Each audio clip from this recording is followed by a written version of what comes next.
Welcome back to BYU Sports Station. We are live in Studio B and are about to break down the brand new BYU men's volleyball schedule and do so with one of our all-time favorites. The head coach of the Cougars, Shawn Olmstead, is back in the Cougar Council Room rocking some sweet swag.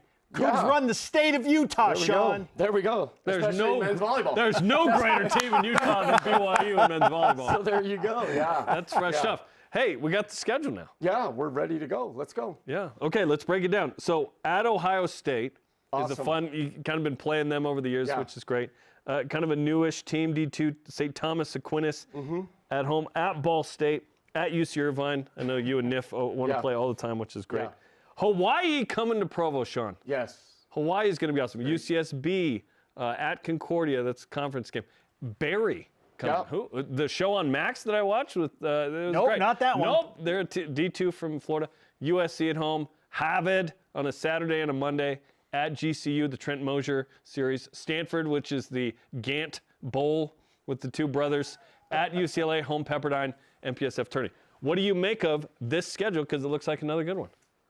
Yeah, I think another really good one. And as I look, and I've discussed with our guys, it's a tough schedule. And as you look at the other schedules kind of coming out over like the last week to 2 weeks, everyone's been kind of releasing right now. Man, it might be one of the more tougher schedules. And I'm excited about that. We're going to start off at Ohio State. That was a unique opportunity because they're hosting the national championship this year. And the national championship has been moved back a week. So you're going to see a lot of teams. In fact, my coaches, we were sharing in our group text another schedule that came out. I think it was maybe Loyola's came out sometime today or yesterday. So we share it, and they're starting a week. You're going to see a lot of teams not even playing that weekend that are starting later just because now the championship's back. But Ohio State reached out to me, and I said, hey, we want to do it. The only time they could do it was that weekend. Literally, it was the last weekend they had available. Because everyone else wants to play there too in hopes that they'll be there. Yeah. So it was like, Shawn, this is the only week of the whole year we can do it. And I said, lock us in, let's go. Whereas we might have started a little later. Then we've got to go on the road to Ball State. That's a really, really good team. A wonderful program of history and tradition. Donan's doing a phenomenal job there. Christian Rupert's there, an assistant coach. Yes. So it's nice to see him. And then we've got to go to Irvine. We just played Irvine down in St. George. Like the community came out. It was like a full high school gym. It was awesome. The experience, hang out there with those guys and that team, and they're really, really good.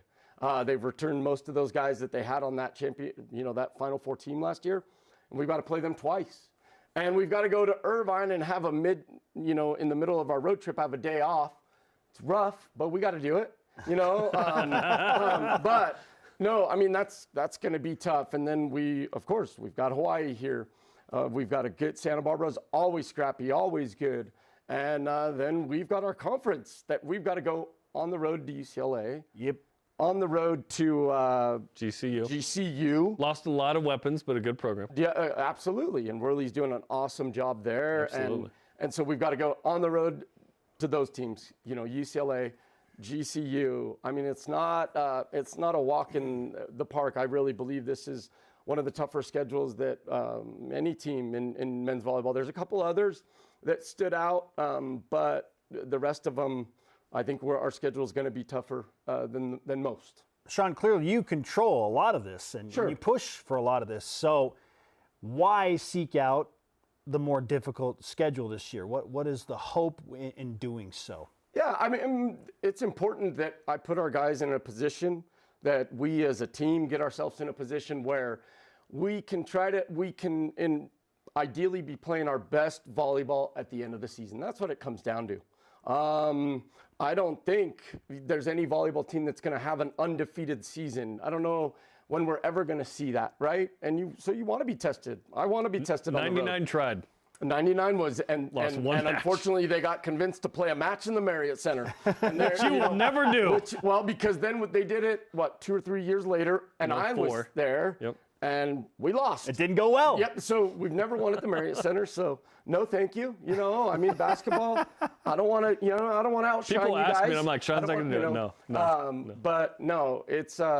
So you're gonna go battle. You're gonna go. You got to go on the road. I like it, and we put ourselves in a position where we've got to see what we're made of. And a lot of coaches. I think every coach is unique in their approach. I like to play new teams. I like to do my best to promote men's volleyball. I'm going to continue to do that every year. And then I'm going to continue to go, hey, the best teams want to play. Okay, are we going to your place this year? Or are you coming to us? And I'll openly admit I'm not the coach that's really methodical about how they go through the RPI, the this, the that. I'm always open on those calls that, no, I want to play against good teams. I enjoy playing with the coaches that are great to me and to us, and it goes both ways where, hey, we got you, we can shake hands, and we're there, and we can count on each other to do that. I put a lot into that, and, so we're going to go out and see what we're made of.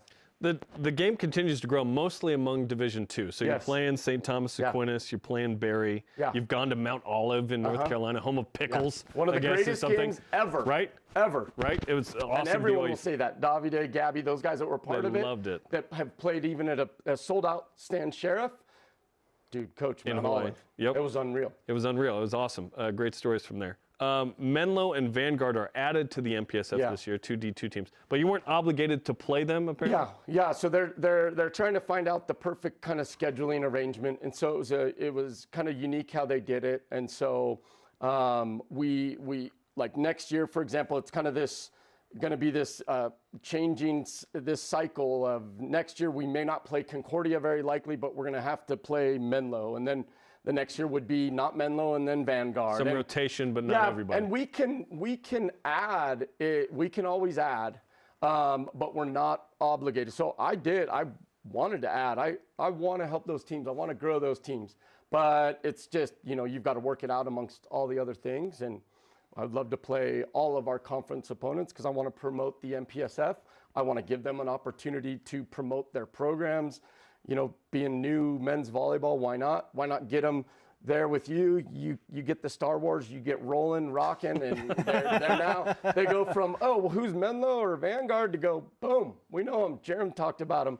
That's mainly Steve's job, but yes. Well, yes, you and Steve. Shout out to Steve. The head coach. We thought expansion was just college football. No, it's in the MPSF. No. It's not limited just to college football. Yeah. The head coach of BYU men's volleyball, Shawn Olmstead, is on BYU Sports Nation. As you look at your roster and your team, where are you hoping to take the biggest step forward from a skill set perspective this year?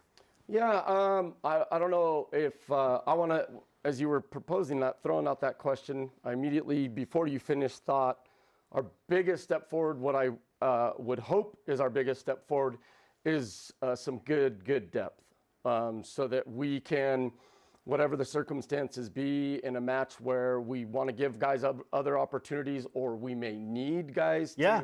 I think really I like our depth, pretty much across the board. So I believe that we can get out there. We can start with this rotation, and I believe there's going to be moments. Every volleyball match, there's substitutions. There's got to be, and so I believe that it's a lot better and deeper and stronger than we've had in years past. Actually, depth top to bottom. So there's a lot of excitement there, and I like all of that. Veteran group, super excited about it. Yeah, very excited. All right, Shawn, as you close out things, how are you viewing just the overall state of BYU athletics right now? In 30 seconds, what's happening with BYU athletics? See how you did the 30 seconds? You know that I have a tendency to go, no. I mean, honestly, it's very, very exciting to be a part of all this. Like, we can't deny that. Look at the energy, the excitement, and just to think that we as a men's volleyball program get to be this small part of everything. You got cross country, like, are you kidding me?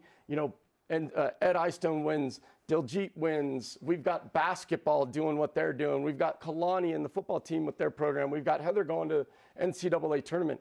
I mean, it's wild. And so we're just grateful to be a part. Honestly, the gratitude for the fans, like the community, the excitement there. it's unreal, and it is every year, but it does seem to be, a little stronger, the energy, the excitement. It's great to have the president we have. Shane is amazing, and he knows volleyball. He studied volleyball in depth, and so, but he supports everybody, and he's right there by our side. Tom, Brian, Liz, can't say enough about, just the energy and excitement. It's a new world that we're all trying to navigate, and there's no doubt it's going to be ups and downs there, kind of the bumps and twists and turns, but I think we'll all figure it out. Shawn, great to have you on the show. Thanks for the time, Thanks, man. Shawn. Can't wait. Appreciate it, man. Thank you.